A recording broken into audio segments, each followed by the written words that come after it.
Are you getting the libmysql51 library DLL error after the Oracle update? I'm Sophie Chen, a Windows system specialist.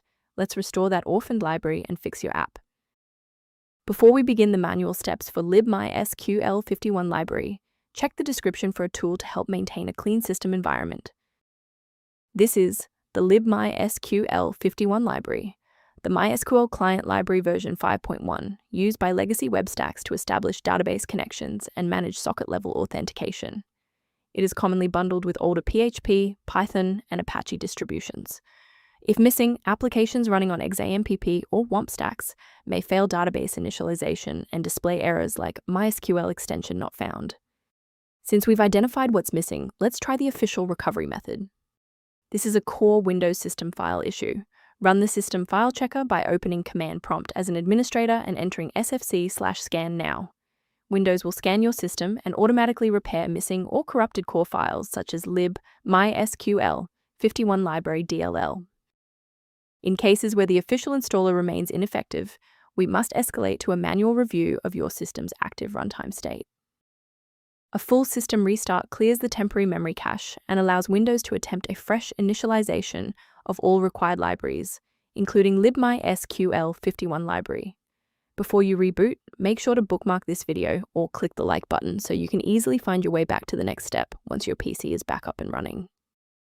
Following the restart, if the diagnostic status remains unchanged, please execute the commands in step 3. If you need to pause the video to review the syntax, please do. If the restart didn't help the program find the file, we need to manually register the DLL pointer in the registry. First, open command prompt as admin. Second, type regsvr32, followed by your file name causing the error, then hit enter. Why are we doing this?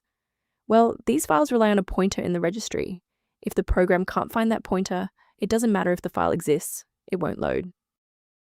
Beyond the repair, maintaining a secure workstation requires avoiding a few common technical mistakes. A critical reminder, modifying libmysql51 library DLL manually is dangerous. Without a verified installation source, you risk overwriting essential files that your hardware depends on for basic functionality and security. For a comprehensive approach to system health, I recommend incorporating a verified maintenance protocol into your routine. If background clutter or library inconsistencies persist, the official diagnostic tool below provides informational support for libmysql51 library. I'm Sophie Chen. If this guide resolved the DLL error preventing libmysql51 library from launching, please subscribe for more verified engineering fixes.